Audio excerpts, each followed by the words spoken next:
Silver Lake, Wyoming Territory, the 9th of October, 1886.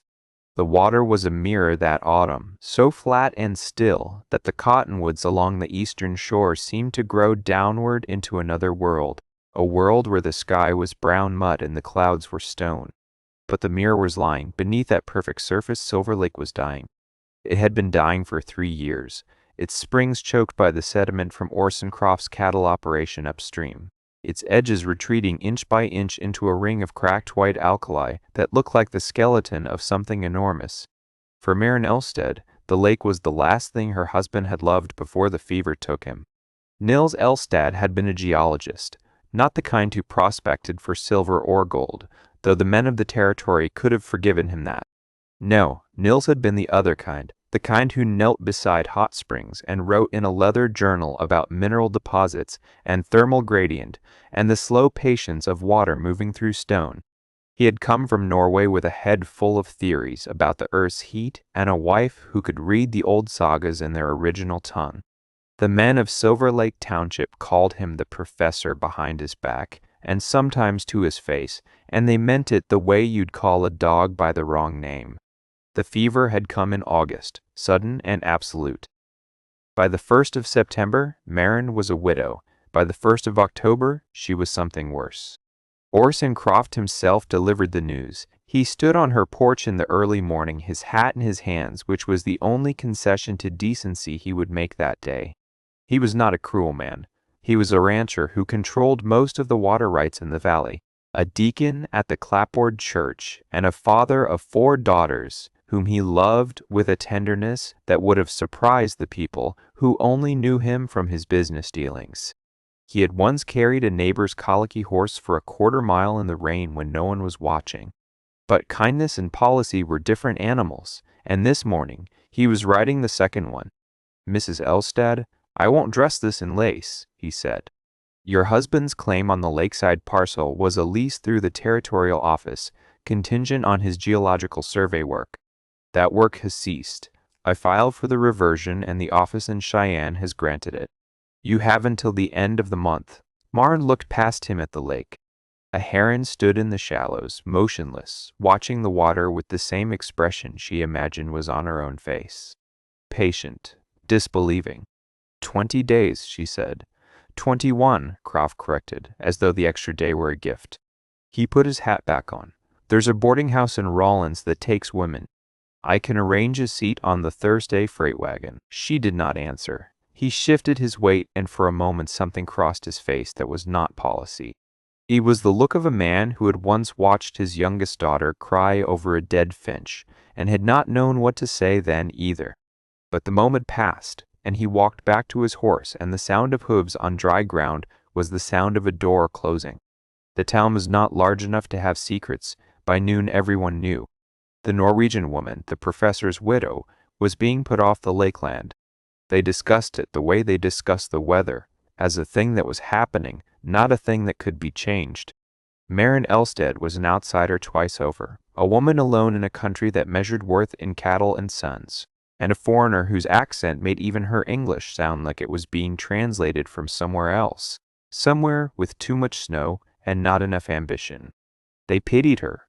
They did. Agnes Farwell left the jar of canned peaches on her porch without knocking. Tom Bridger's wife offered a worn quilt to the crack of her own door, her eyes already apologizing for how thin it was. But pity was a creek in October, shallow and getting shallower, and self-preservation was the bedrock underneath. Winter was coming.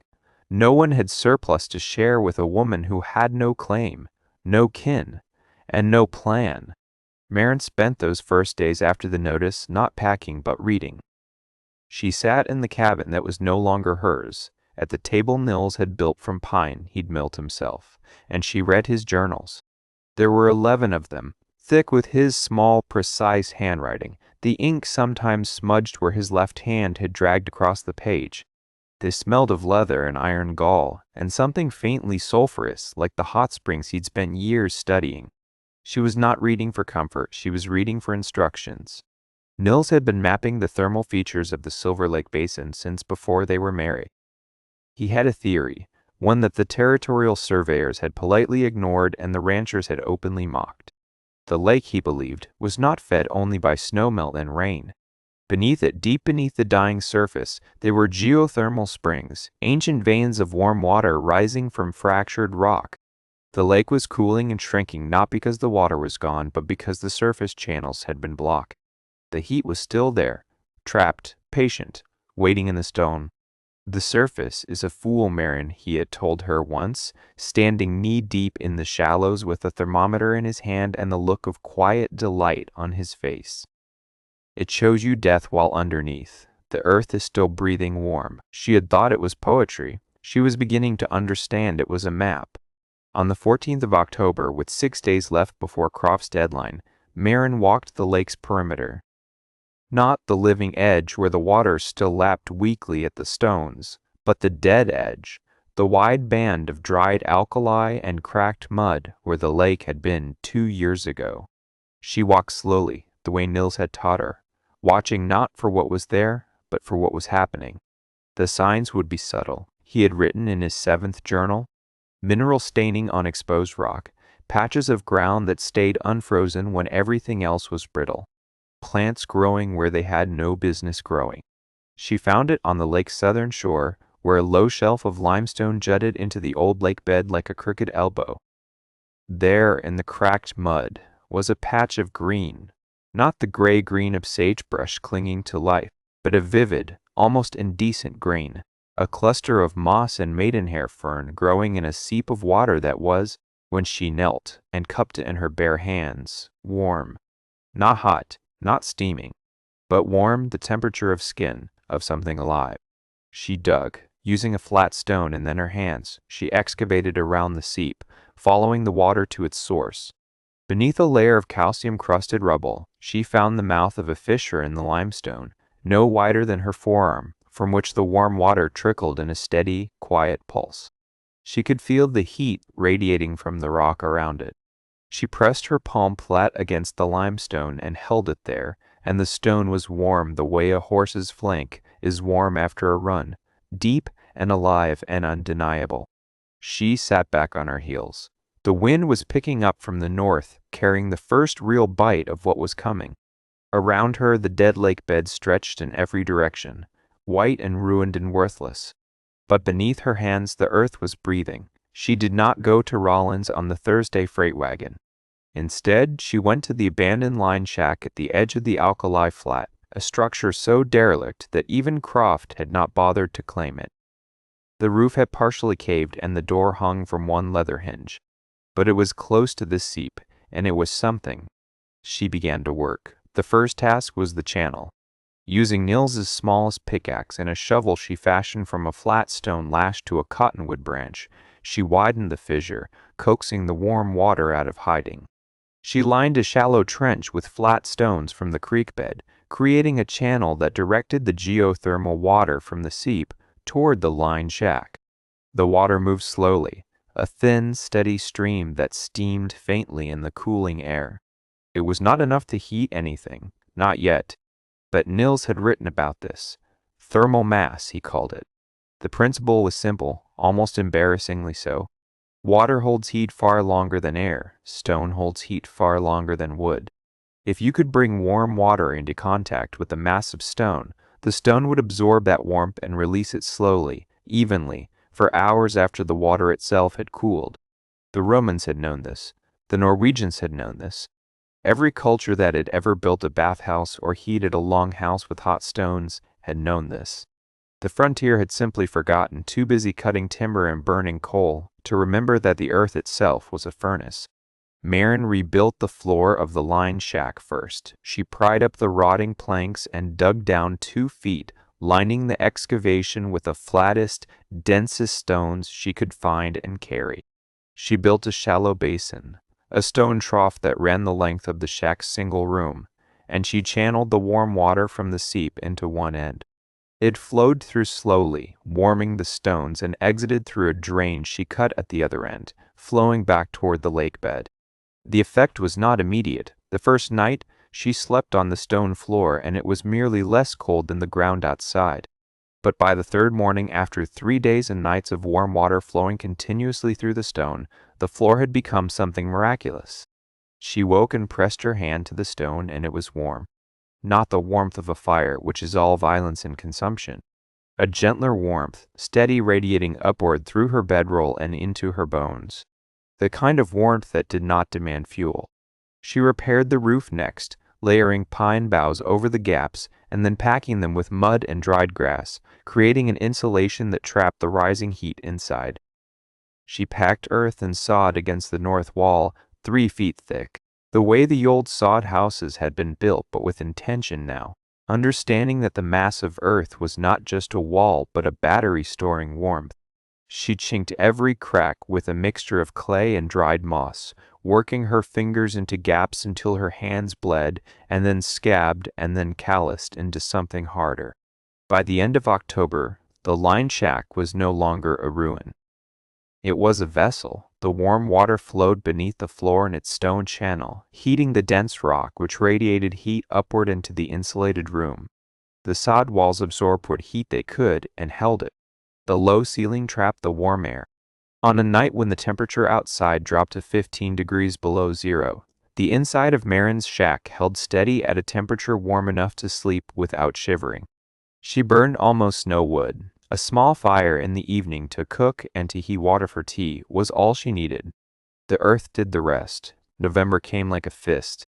The first true blizzard of the season roared down from the Bighorns on the 7th, a 3-day monster that buried fence posts and killed cattle caught in the open. Silver Lake Township hunkered down behind its thick log walls and blazing fireplaces, burning through cordwood at a rate that the more thoughtful among them had already begun to calculate with growing unease.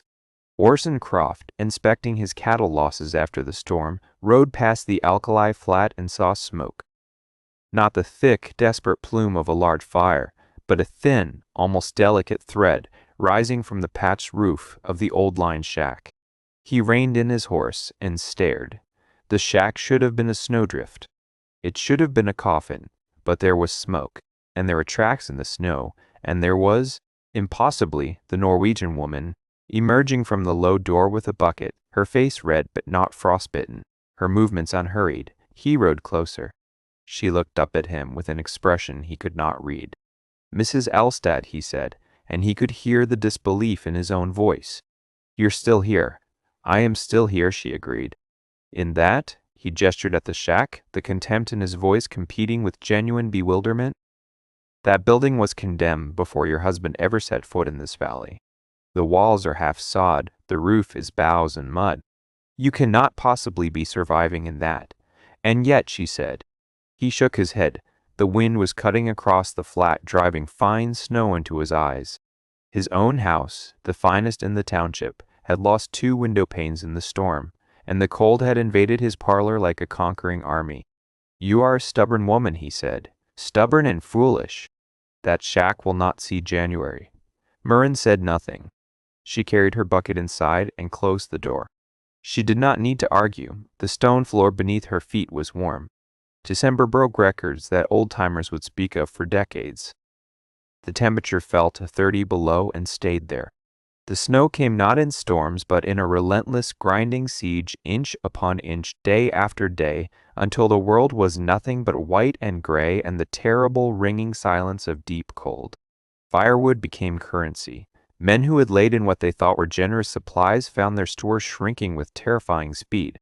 The conventional log cabins of Silver Lake, built in the way cabins had always been built, with tight walls and large fireplaces, were bleeding heat like wounded animals.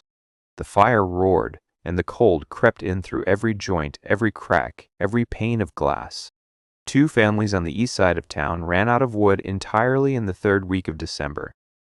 They doubled up with neighbors, 5 and 6 to a room, burning furniture, burning fence rails. A child developed pneumonia. The doctor's hands were too cold to work his instruments properly. And on the alkali flat, in her impossible shack, Marin Elstad read her husband's journals by the light of a tallow candle and listened to the wind scream against walls that did not answer. It was Orson Croft who came to her, not because he wanted to, but because he had exhausted every other option.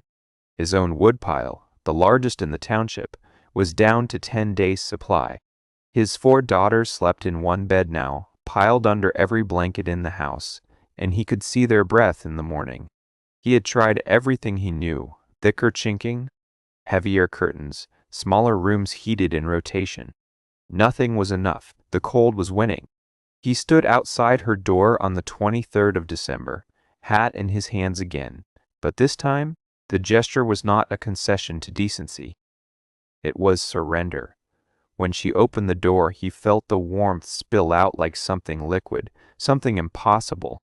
It washed over his face and he nearly staggered. How? The word came out cracked and raw. Marion looked at him for a long moment. She saw a man whose certainty had been stripped away the way the wind strips bark from a dead tree, leaving the pale, vulnerable wood beneath.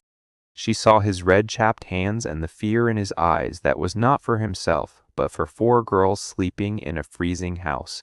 She saw a man who had put her off her land and was now standing on her threshold, asking for the thing he had tried to take away.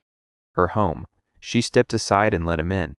Inside, Croft stood motionless. The air was warm, not stifling, not dry and overheated, the way a cabin with a roaring fire could be. It was a gentle, pervasive warmth that seemed to come from everywhere, from the floor, from the walls, from the earth itself. He knelt and placed his bare hand on the stone floor. It was warm. He looked up at her, and his face was the face of a man watching a fundamental law of his universe break apart. She showed him the channel. She showed him the seep. She explained what Nils had understood about the rock beneath their feet, that the earth was not cold, that the earth was warm, that the cold was only a thin, temporary condition on the surface, while below, just a few feet below, the planet was still holding its ancient heat. Your cabins are built to fight, she said, kneeling beside the stone trough where the warm water pulsed its steady rhythm. Your big fires, your thick walls, they are an argument with winter. But winter always wins an argument. My husband taught me not to argue. He taught me to agree, to say, yes, I am cold, and then to go beneath where the cold cannot follow. Croft was quiet for a long time. When he spoke, his voice was different. Smaller. I called you foolish. You did. I was the fool. She did not contradict him. She did not agree. She simply handed him a tin cup of warm water drawn from the channel, and he held it in both hands and drank, and the warmth of it spread through him like a second heartbeat. He went back to town that night carrying a drawing Marion had made in the margins of Nils's 9th journal. A simple diagram of a stone-lined channel connected to any source of warmth, a geothermal seep, a simple fire pit, even a compost heap. The principle was the same. Give heat a home in stone and it will stay. By January, 3 families had dug channels beneath their cabin floors. They used their fireplaces not to heat the air, which leaked away constantly, but to heat water, which they circulated through stone-lined troughs beneath the floorboards. They burned a quarter of the wood they had been burning.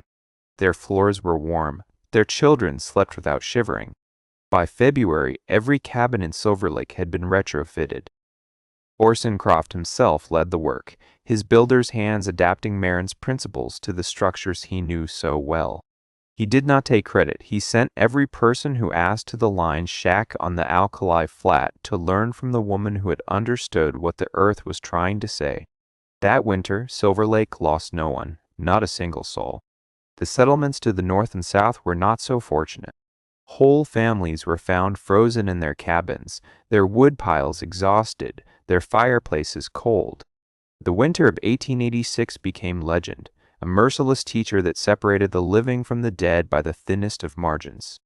In Silver Lake, that margin was a Norwegian widow who had read her dead husband's journals and listened to the ground. Spring came late that year, reluctant as though winter did not believe it had finished its work. But it came. The snow retreated. The alkali flat began to show its white face again. And Silver Lake, the body of water itself, began, slowly, to change. The channels Marion had opened in the limestone, the paths she had coaxed through the sediment, had done more than provide warmth. They had reopened the deep arteries that connected the lake to its geothermal source. Warm water, rich with minerals, began to seep back into the basin. The dead white edges softened. The water level, imperceptibly at first and then unmistakably, began to rise. Old Agnes Farwell was the first to notice, standing at the shore in April with an empty bucket, staring at water that was now lapping at stones it had not touched in 2 years. She bent down and put her hand in. It was warm.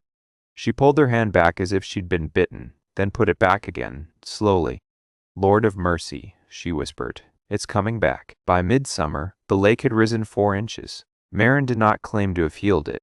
She said only what Nils had written in his second journal.